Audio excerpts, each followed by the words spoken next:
ओम नमो भगवते वासुदेवाय। ओम नमो भगवते वासुदेवाय।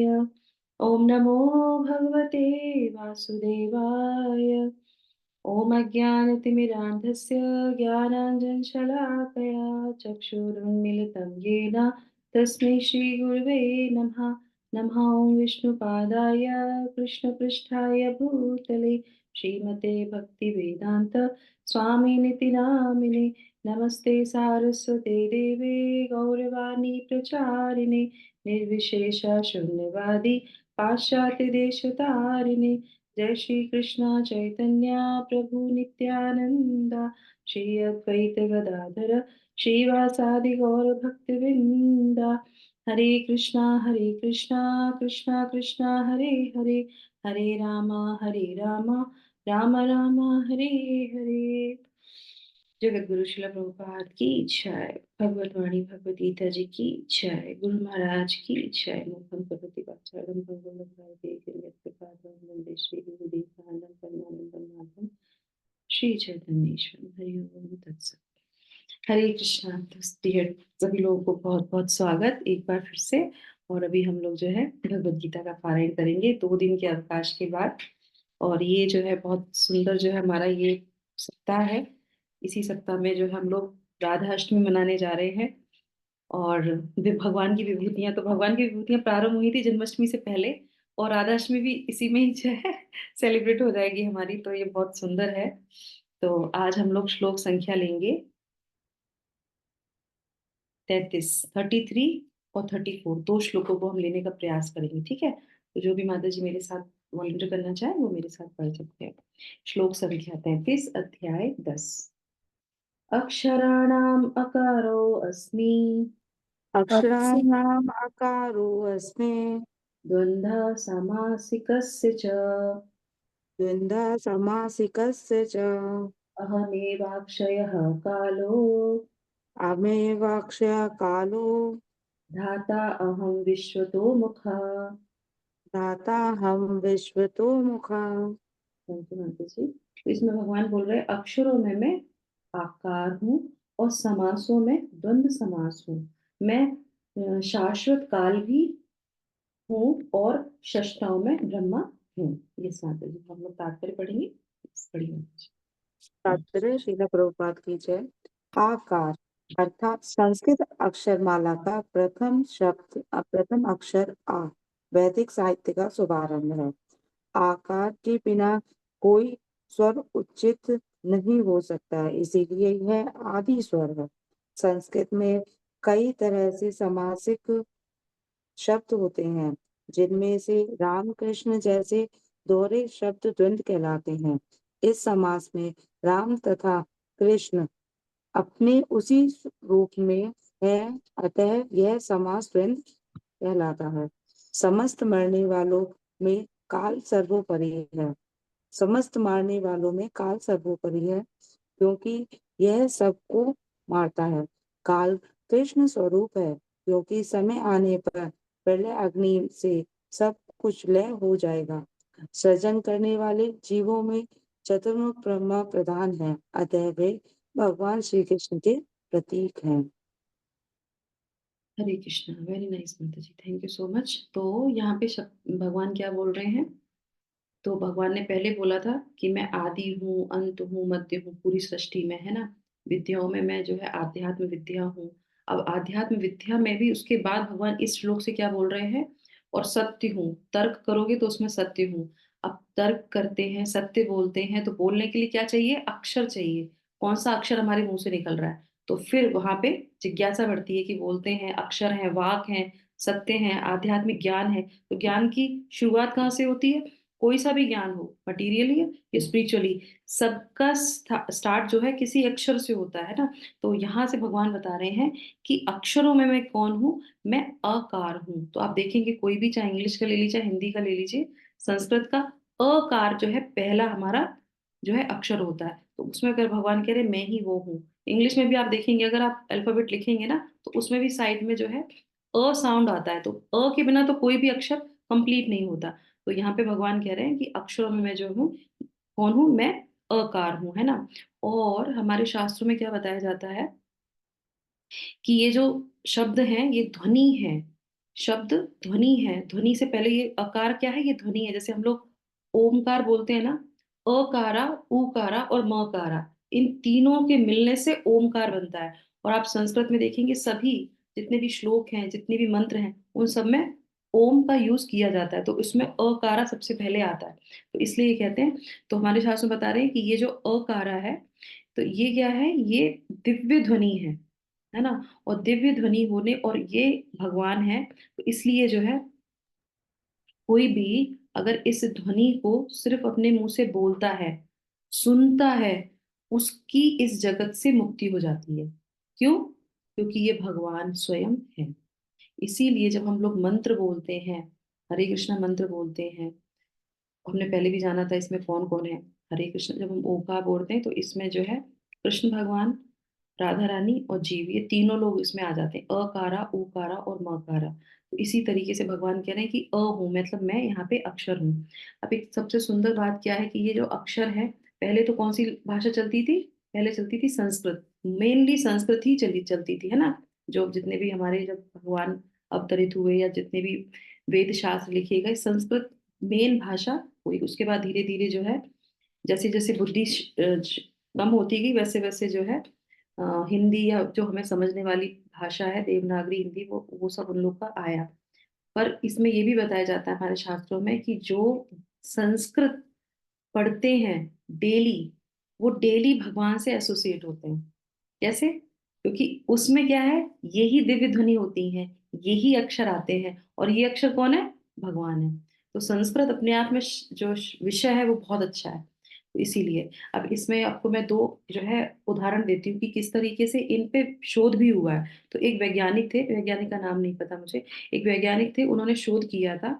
और उन्होंने देखा कि ये जो राग होते हैं ना सारे, अब अक्षर हैं, अक्षर के बाद जो है मंत्र हुए, मंत्र के बाद राग हुए, इन सब में अकारा और ये सारे शब्द आते हैं। तो उन्होंने कई तरीके तरीके के रागों को एक्सपेरिमेंट किया, किस पे? पानी पे। तो पानी रख लिया और उधर वो राग जो है वो किए गए। तो उन्होंने देखा कि उसके ऊपर जो है प्रभाव पड़ रहा है, पानी की जो ऊपर जो सतह होती है उसके ऊपर उसका प्रभाव पड़ रहा था। उसी जगह जो दूसरे जो जो राग थे जिसमें कोई भी इस तरह का कोई चीज नहीं होती है, उसको देखा तो उससे कोई भी प्रभाव नहीं पड़ा। तो इस तरीके से बहुत सारे उन्होंने शोध किए। दूसरे एक वैज्ञानिक थे, उन्होंने भी शोध किया। कैसे? आपने देखा होगा जब कोई छोटा बच्चा होता है और उसको जो है लिखाने का शुरुआत करते हैं, तो कौन सा अक्षर लिखवाते हैं? अ लिखवाते हैं। सबसे पहले अ लिखवाया जाता है दूरबा से। अभी हम लोग मंदिर में भी हमारे कई बार ऐसे प्रोग्राम हो चुका है, तो उसमें दूरबा से एक प्लेट लेते हैं, उसमें चावल अक्षत रख लेते हैं। अक्षत, देखिए अक्षत का भी नाम वो कितना शुभ होता है, उसका भी नाम अक्षत है, अ से ही शुरू होता है वो, है ना। तो उसमें भी वो रखते हैं और उसके दूरबा से अ लिखवाते हैं। तो इन्होंने क्या शोध किया था कि इन्होंने प्लेट में चावल रखे थे और उसके बाद चैंट किए थे, ये दिव्य ध्वनियों को चैंट किया। अ, अकारा, उकारा ऐसे करके किया, और करते करते उन्होंने क्या देखा कि ये सिर्फ दिव्य ध्वनियां ही थी, ये रूप में नहीं आए थे। पर जैसे ही उन्होंने ये लिया, तो उस चावल में उसका आकार भी बन गया। जो ध्वनियां हैं वो ध्वनियां आकार का रूप लेके उस चावल में अपने आप अ बन गया। तो ये कैसे बना? ये अपने आप इसकी जो फॉर्म आई है, और ये दिव्य है। जो ये लिखा भी जाता है ना, ये भी दिव्य है। इसकी साउंड, ध्वनि, वो भी दिव्य है। क्यों? क्योंकि भगवान स्वयं कहते हैं भगवत गीता में कि मैं ही ये अक्षर मैं हूँ। तो इस तरीके से यहाँ पे आ जाता है। उसके बाद भगवान बोल रहे हैं कि मैं द्वंद्व हूँ। तो एक समास होता है, ये भी संस्कृत का एक टर्म आ गया हमारे पास, कि जो है समास होते हैं। तो चार तरीके के समास होते हैं, उसमें भगवान कह रहे हैं कि मैं द्वंद्व समास हूँ। तो शिला प्रभुपाद यहाँ पे क्या बोल रहे हैं? संस्कृत में कई तरह के समास शब्द होते हैं। इस श्लोक को पढ़ने के बाद जो संस्कृत नहीं पढ़ते वो भी संस्कृत पढ़ने लगेंगे। क्यों? क्योंकि भगवान सबसे एसोसिएट रहते हैं। तो जिसमें राम कृष्ण जैसे दोहरे द्वंद्व शब्द द्वंद्व कहलाते हैं, इस समास में राम तथा कृष्ण अपनी उसी रूप में है, अतः यह समास द्वंद्व समास कहलाता है। तो चार तरह के समास होते हैं। नंबर एक समास होता है अव्ययी भाव समास। इसमें क्या होता है? अव्ययी भाव समास में होता है दो शब्दों को मिलके ये जो है समास बनता है। और जैसे कि मान लीजिए इसमें क्या होता है कि इसमें जैसे दो शब्द हैं, दो शब्दों में जो पहला होगा वो मुख्य नहीं होगा, जो दूसरा होगा वो मेन होगा। ठीक है, तो पहला मेन नहीं होता, दूसरा मेन होता है। जैसे कि मान लीजिए एक उदाहरण के लिए यहाँ पे, यथा सामर्थ्य। यथा सामर्थ्य, तो यथा सामर्थ्य का मतलब क्या है कि जिसकी जैसी सामर्थ्य हो। तो सामर्थ्य क्या हो गया, मेन हो गया, पहला वाला मेन नहीं हुआ। तो ये क्या हो गया, ये अव्ययी भाव समास हो गया। तो इसमें भगवान कह रहे हैं कि मैं नहीं हूं, क्योंकि इसमें एक मेन है एक मेन नहीं है। दूसरा क्या हो गया, दूसरा हो जाता है इसमें तत्पुरुष समास। समास में भी ये कुछ कुछ लगभग एक जैसे ही है। इसमें भी कहते हैं कि पहला गौण रहता है और दूसरा शब्द प्रधान होता है। अब इसमें कुछ शब्द अलग हो जाते हैं, जैसे मान लीजिए रसोई घर है, राजपुत्र है, मूर्तिकार है, राजद्रोही है। तो इसमें क्या है, इसमें भी पहला गौण है और दूसरा मुख्य है। रसोई है, अब सिर्फ रसोई बोल रहे हैं तो रसोई से क्या समझ में आता है, रसोई के आगे कुछ लगाएंगे तब उसका वाक्य को पूर्ण होगा। तो रसोई घर, तो घर इसमें क्या हो गया, मुख्य हो गया, तो वो उस बात को कंप्लीट कर रहा है। तो इस तरीके से ये जो है तत्पुरुष समास हो गए। और तत्पुरुष समास के कई सारे, जो मैं कल पढ़ रही थी, कई सारे विभाग होते हैं। पढ़ते पढ़ते हमको पूरी संस्कृत आ जाएगी, अगर इसको व्याख्या यहाँ पे करेंगे तो पूरे सारे संस्कृत समझ में आएगी। ये हो गया हमारा। तो इसमें भी भगवान कहते हैं ये मैं नहीं हूँ। उसके बाद क्या है, बहु बहुब्रीहि समास। बहुब्रीहि समास तीसरे नंबर का समास है। इसमें क्या होता है, इसमें ना तो पहला शब्द ना दूसरा शब्द, दोनों ही मुख्य नहीं होते। जैसे कि मान लीजिए ये क्या करता है, ये तीसरे व्यक्ति को रिप्रेजेंट करता है। जो वाचक है या जिसके लिए बोला जा रहा है, ये उसके लिए शब्द यूज होता है। जैसे कि उसके लिए मान लीजिए नीलकंठ। अब आप बताइए नीलकंठ किसके लिए यूज होता है, नीलकंठ किसके लिए होता है यूज, शिव जी के लिए। शिव जी के लिए। जिसका कंठ नीला है, तो कंठ किसका, शिव जी का। कलर किसका, शिव जी का। दशानन, दश सर है जिसके, कौन है वो, रावण।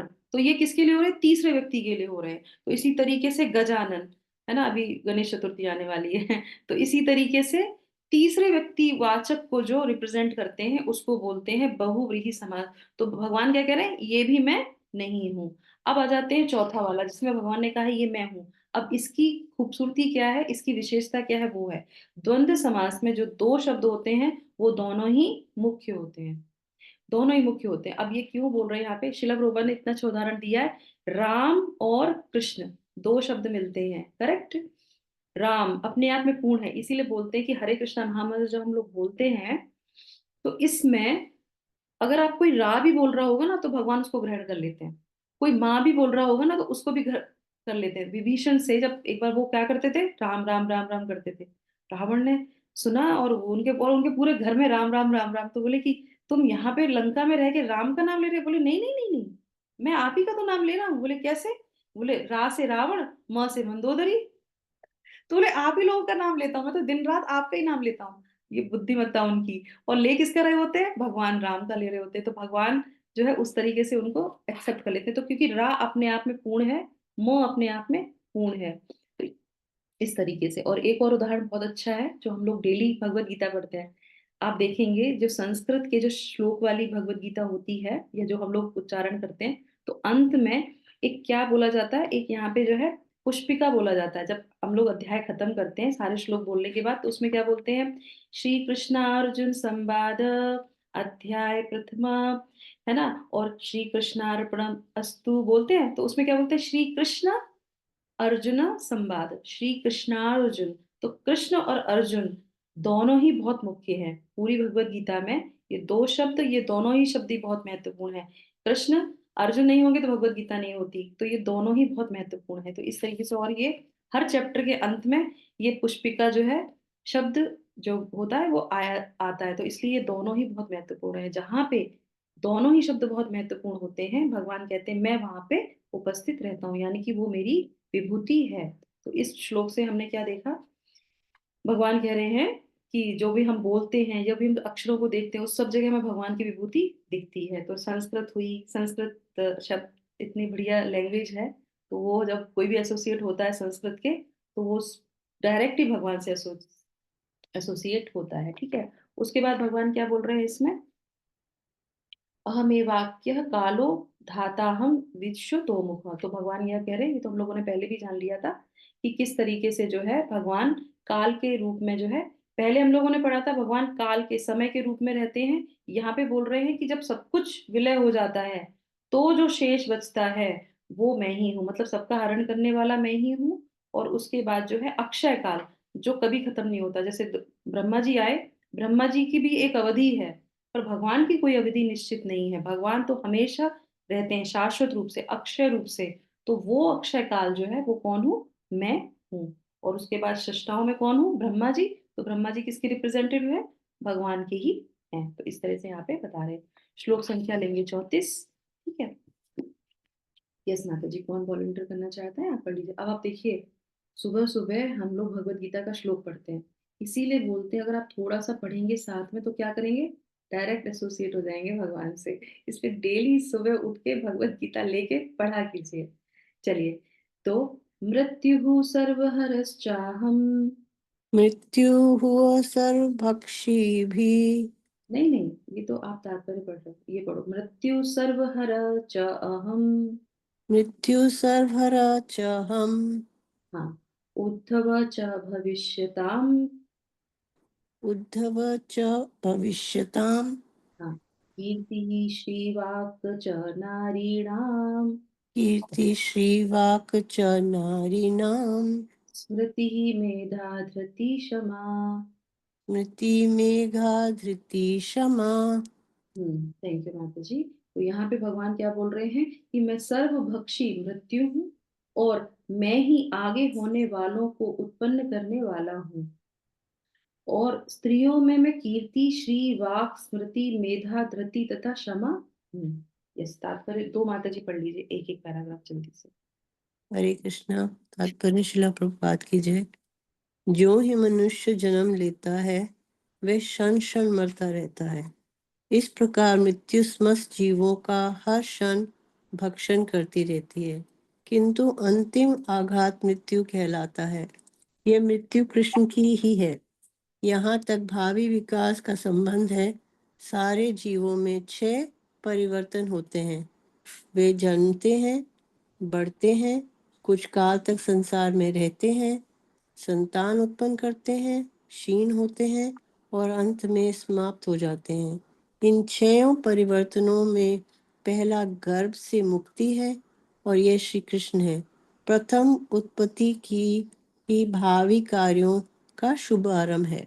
थैंक यू माता जी। हरे कृष्ण। कोई और पढ़ लीजिए। हरे second कृष्णा। paragraph।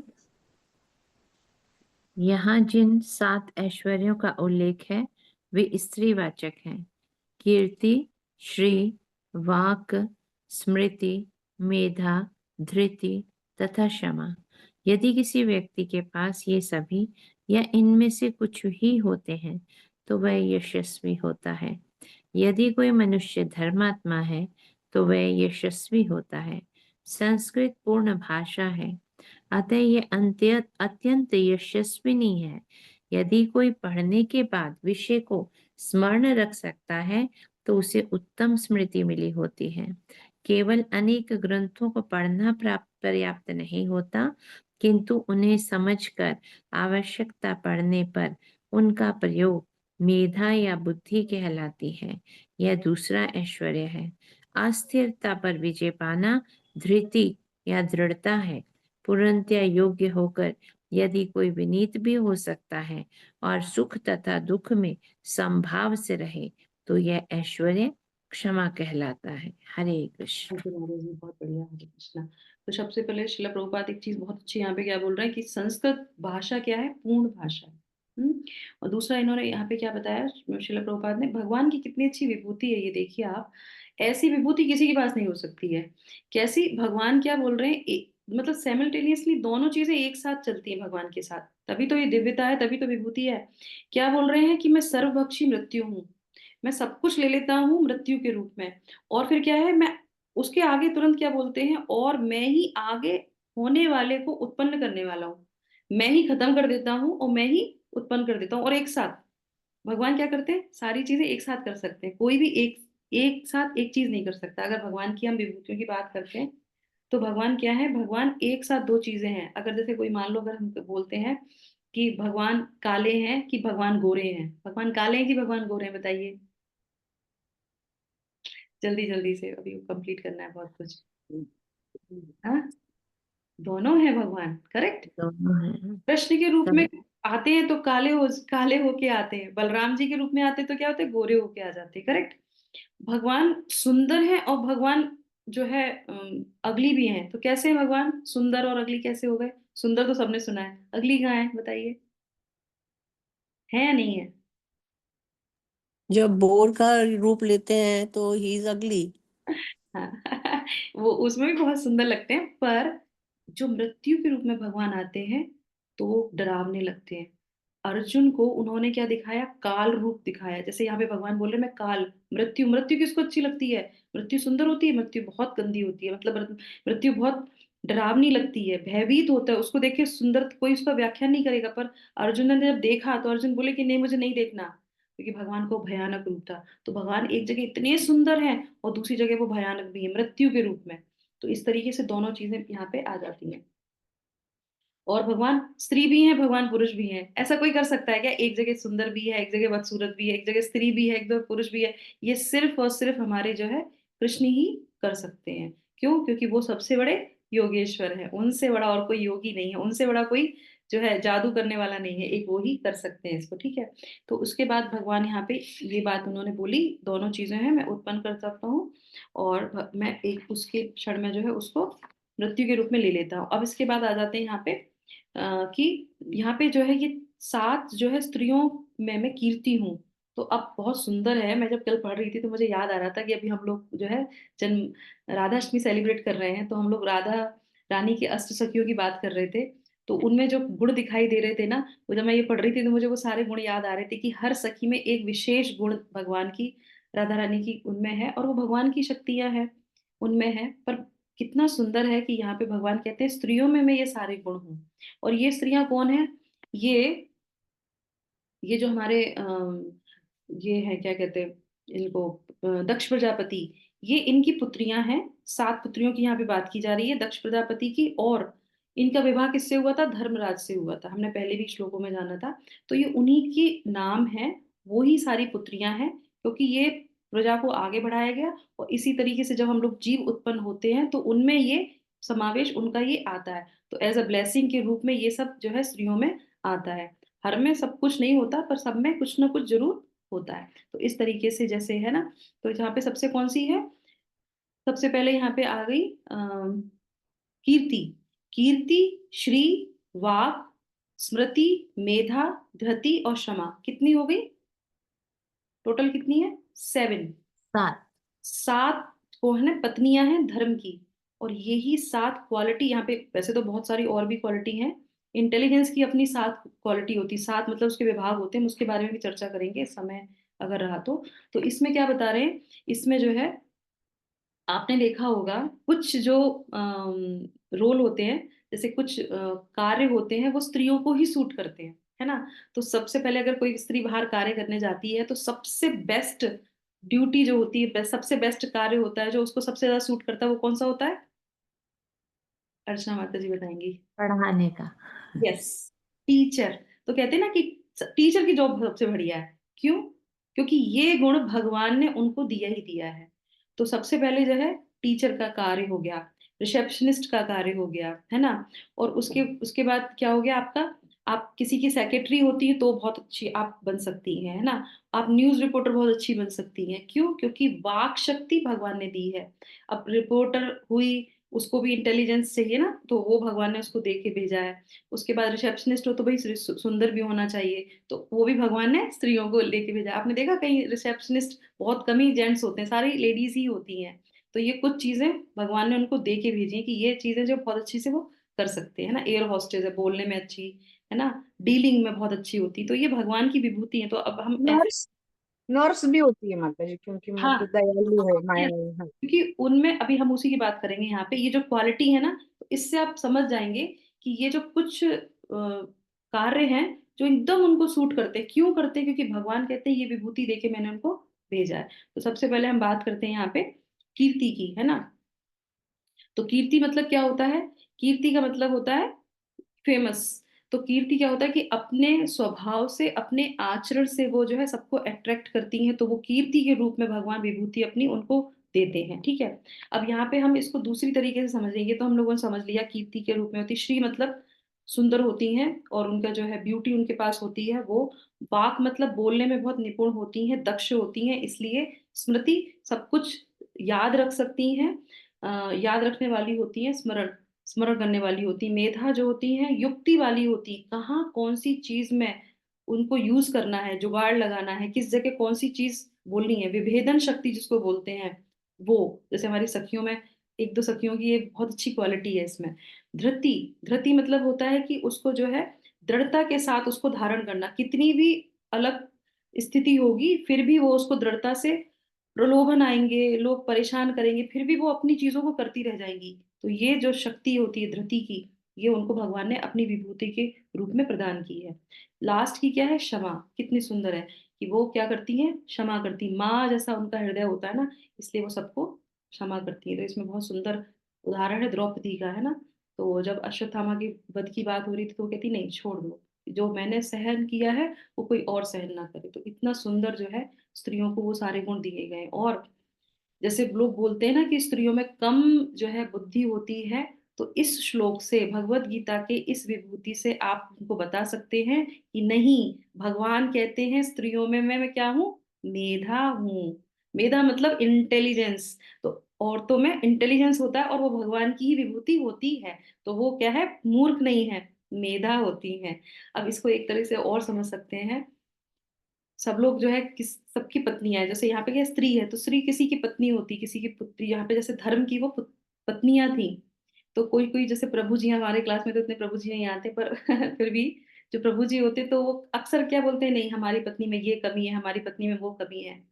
तो जब हम ये श्लोक पढ़ते हैं तो कितना अच्छा है कि हम ये देख सकते हैं कि कौन सी विभूति मेरी पत्नी के अंदर है ना। क्या आपकी पत्नी की वजह से आपको कीर्ति मिल रही है, आपका लोग सम्मान कर रहे हैं, तो वो क्या है, आपको विभूति के रूप में, भगवान की विभूति के रूप में कीर्ति आपको भगवान की मिली है। क्या आपकी पत्नी बोलने में इतनी अच्छी है कि उसका सबके साथ संबंध अच्छा चलता है, ससुराल से लेके मायके से लेके सबके साथ अच्छा रहता है। क्यों, क्योंकि वो बोलने में अच्छी है, उसको पता है कि कैसे बोलना चाहिए, कैसे डीलिंग करनी चाहिए, वो करती है। तो वाक के रूप में आपको आपकी पत्नी के रूप में जो है भगवान की विभूति मिली है। स्त्री अगर आपकी सुंदर है स्त्री, तो वो सब लोग पसंद ही करते हैं उसको, भाई सुंदर है हमारी। तो सिर्फ सुंदरता नहीं देखनी है, बाहरी रूप से नहीं देखनी है।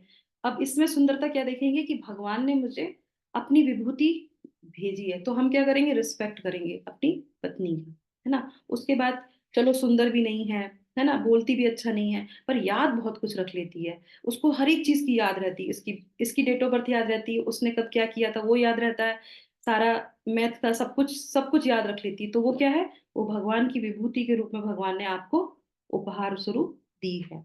उसके बाद क्या है, मेधा है, युक्ति है। जब कहीं कोई कार्य नहीं बन रहा हो तो उसकी पत्नी जुगाड़ लगा के वो सारे कार्य करवा देती है कि चलो ऐसे कर लो, ऐसे कर लो, ये कर लो, ऐसे कर लो। तो वो भी कितनी अच्छी है, भगवान कह रहे ये भी मेरी विभूति है, तो उसको अप्रिशिएट करना चाहिए।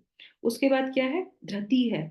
सब तरफ से प्रलोभन हो रहे हैं, सब तरफ से लोग परेशान कर रहे हैं, घर में भी बहुत सारी परेशानी है, बच्चे परेशान करते हैं, पड़ोसी परेशान करते हैं, घर वाले परेशान करते हैं, पर वो सब परिस्थिति में अपना सुचारू रूप से कार्य करती। वो ये नहीं कहती मैं घर छोड़ छाड़ के जा रही हूँ, वो फिर भी वो सारी चीजों को झेलती है, करती है, दृढ़ता से अपने कार्य को करती चली जाती है।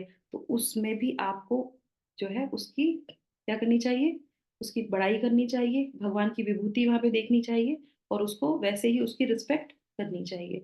उसके बाद क्या है, क्षमा। वो सबको क्षमा कर देती है, ये तो सबके अंदर गुण होता ही है कि माँ क्या करती, सबको क्षमा कर देती, क्या कोई कुछ भी करे, चाहे उसके बच्चे उसको परेशान करे, पति उसको कितना परेशान करे, परिवार वाले कितने बने, वो कहते चलो ठीक है कोई बात नहीं, है ना। तो ये सबसे अच्छा गुण भगवान ने स्त्रियों में दिया है। तो अगर आपको कोई भी स्त्री में कोई भी गुण नहीं दिख रहा होगा, इनमें से जरूर एक ना एक गुण स्त्री में होगा ही होगा। क्यों, क्योंकि भगवान खुद कहते हैं कि स्त्रियों में मैं ये सारे गुण होता हूँ। तो भगवान हर एक स्त्री में एक ना एक गुण दे के भेजते हैं। तो इसीलिए हमें ये ध्यान रखना चाहिए। अब थोड़ा सा समय हम ले लेते हैं, इसको भी फिनिश कर लेते हैं क्योंकि ये इसी से रिलेटेड है। इंटेलिजेंस जो होता है, मेधा जिसकी हमने बात करी, स्त्रियों में होती है। मेधा के भी 7 चरण होते हैं, उसको आप चाहें तो उसको लिख सकते हैं। तो ये इंटेलिजेंस जो है वेदों में जो इसको बताया गया है 7 तरीके के इंटेलिजेंस होते हैं। हम लोग के भौतिक जगत में सिर्फ 3 तरीके से टेस्ट किए जाते हैं। जब कोई हम लोग एग्जाम देते हैं उसमें भी हम लोग को एग्जाम पेपर आता है ना, तो उसमें इंटेलिजेंस टेस्ट किया जाता है, तो 3 तरीके से किया जाता है। पर यहाँ पे 7 तरीके बताए जाते हैं। कौन कौन से हैं? तो सबसे पहले होता है स्मृति। तो ये भौतिक जगत में भी इसको किया जाता है ना। तो इसमें क्या करते हैं, इसमें कितनी, जैसे कोई पिक्चर दिखाई और तुरंत उसको बंद कर दिया, फिर कहते हैं इसको आप पहचानो कौन सी पिक्चर था वो, तो स्मृति। तो उसको जो है स्मरण करने की शक्ति, और स्मरण करने के बाद उसको जो है पुनरुत्थापन करने की, उसको उस जगह कहाँ पे उसको यूज करना है उसको वो याद रखती है या याद रखता है, जो भी है। इंटेलिजेंस दोनों के लिए यहाँ पे बात की जा रही है। तो उसको जो समझता है वो। दूसरा आ जाता है यहाँ पे बुद्धि, जिसको बोलते हैं धी, है ना। तो ये क्वालिटी है, ये मतलब इसका जो है प्रकार है। और इसमें क्या होता है, इसमें जो है सही चीज को पसंद करना, राइट चॉइस जिसको बोलते हैं ना, राइट चॉइस, तो वो होती है बुद्धि धी। जिसके पास ये होता है वो ऐसी चीज को पसंद करेगा या ऐसी चीज को बनाएगा जिसको सब पसंद करेंगे। उसकी उस चॉइस को कोई रिजेक्ट नहीं कर सकता। तो कहते हैं ना इनकी चॉइस बहुत अच्छी है, तो वो जो उसकी इंटेलिजेंस है वो। उसके बाद क्या है, मेधा, जिसको हम लोगों ने भी बात की थी। तो क्या है, इसमें क्या है, वो समझता है, अंडरस्टैंड करता है, स्थिति को जानता है, समझता है और उसका आकलन करता है, और उसी के हिसाब से वो कार्य करता है। तो यहाँ पे मेधा हो गया। धृति के बारे में भी हमने जाना था। तो ये चौथा चरण है धृति का, कि कैसे वो हर चीज को धारण करती है और उसको समान रूप से, इसमें शिला प्रभुपाद ने बताया था कि समान रूप से रहना। तो हर तरीके के उसमें जो है वो समान रूप से उसमें कार्य करते हैं अपने जीवन के उतार चढ़ाव में। तो वो धृति जो है इंटेलिजेंस का ही एक पार्ट है। जैसे वो लोग कहते हैं बहुत सहनशील है, सिर्फ सहनशील करना नहीं है, ये एक इंटेलिजेंस का पार्ट है। अगर उसमें इतनी बुद्धि नहीं हो तो वो सहन ना करे, है ना। तो वो सहन करती है, तो इसका मतलब है कि वो इंटेलिजेंट जो है, लेडी है या जेंट्स है, तभी वो सहन कर रहा है। जो सहन नहीं करता तो उसमें बुद्धि कम होती, वो ही विचलित हो जाते हैं। उसके बाद क्या है, उसके बाद है यहाँ पे प्रज्ञा, है ना। तो प्रज्ञा में क्या होता है, इसमें एक एबिलिटी होती है प्रॉब्लम सॉल्विंग एबिलिटी। तो ये कोई भी प्रॉब्लम होती है उसको सॉल्व करने का कर लेते हैं मोस्टली, जो इसको बोलते हैं प्रज्ञा शक्ति। उसके बाद होता है सृजनशीलता।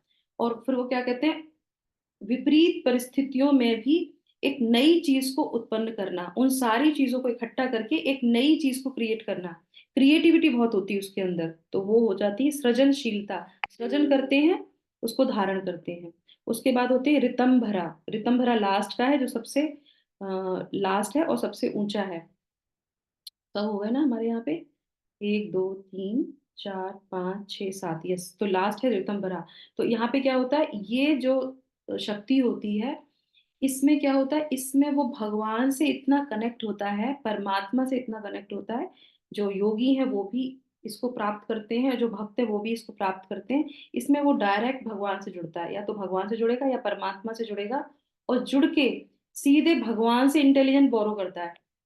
उसको जो चीज करनी होती है वो सारा इंटेलिजेंट डायरेक्ट भगवान से बोरो करता है। तो इस तरह से बोलते हैं ये है रतिम भरा। अब इसका उदाहरण आप मुझे बताइए, रतिम भरा किसके पास हम देख सकते हैं या हमने देखा? बताइए। चित्तन भरा कितना माता सुंदर। जी जो भक्ति में होगा तो बस। और कोई उदाहरण शास्त्रों से? जैसे ये मैं, माता जी ब्रह्मा जी, हाँ, मीरा ब्रह्मा बाई जी, का। करेक्ट करेक्ट, बिल्कुल सही है। ब्रह्मा जी हो गए, वेद व्यास हो गए, क्योंकि उन भगवान से डायरेक्ट उनको वो सारी शक्ति मिल रही, इंटेलिजेंस शास्त्रों को लिखने का। जो चीज पहले स्मृति में थी और उसको फिर जो श्रुति में थी उसको स्मृति में कर दिया उन्होंने, उनको उन्होंने जो है लिखने में कर दिया। तो ये सारी इंटेलिजेंस कहाँ से मिलती है, डायरेक्ट भगवान से मिल रही। और है ना, और क्या है, तेषां सतत युक्तानां भजतां प्रीति पूर्वकम ददामि बुद्धि योगम तम। तो भगवान उसको वो इंटेलिजेंस देते हैं। तो भक्ति में कौन है सबसे ज्यादा इंटेलिजेंस, बताइए, जिसको रतिम भरा का उपहार दिया है विभूति का भगवान ने? शिला प्रभुपाद की जय। प्रभुपाद। अर्जुन। वो जो कार, हाँ हाँ, यस, करेक्ट। तो जो भी अर्जुन। भगवान से कनेक्ट होता है, करेक्ट, वो भी बिल्कुल सही है। तो उसको विभूतियां उसकी देख सकते हैं कि ये अद्भुत शक्ति है, ये साधारण शक्ति नहीं है। ये सारे इंटेलिजेंस है ना, इन सबसे ऊपर वो है। क्यों? क्योंकि वो डायरेक्ट भगवान से उसको वो आ रहे हैं। कैसे वो बता देता है, जैसे हमारे महाराज लोग हैं, रतिम भरा जो है उनके पास शक्ति होती है। कैसे वो देख के बता देते हैं तुमने आज माला करी कि नहीं करी तुम क्या चाहते हो अंदर से, सब कुछ उनको पता चलता है। क्यों? डायरेक्ट भगवान से उनका कनेक्शन होता है। तो ये विभूति भगवान उनको देते हैं। तो ये 7 तरीके की इंटेलिजेंस हमने यहाँ पे सुना। तो हमें क्या सीखने को मिलता है यहाँ पे, कि जो भी हमारे जीवन में पुरुष स्त्री हैं उनको हमें विभूति के रूप में, उनमें वो गुण हमें देखने चाहिए। जलन नहीं होनी चाहिए। आज के शिक्षा में था, प्रभुपाद कह रहे थे कि जो व्यक्ति के अंदर अग्नि रहती है, पेड़ के अंदर थोड़ी सी अग्नि रहती है, वो सबको जला देता है। तो अगर जलन होगी तो हम किसी की कोई भी गुण नहीं देख सकते। हम क्या करेंगे? हम विनाश ही करेंगे, सब में दुर्गुण ही देखेंगे। तो वो क्या हो गया? पूरी सोसाइटी को खराब कर दिया। अगर हम उसको विभूति के रूप में देखते हैं तो क्या होगा? हम सबको जोड़ के रख पाएंगे, हम सबकी उन्नति को आगे बढ़ा पाएंगे, हम पूरे समुदाय को आगे लेके चलेंगे।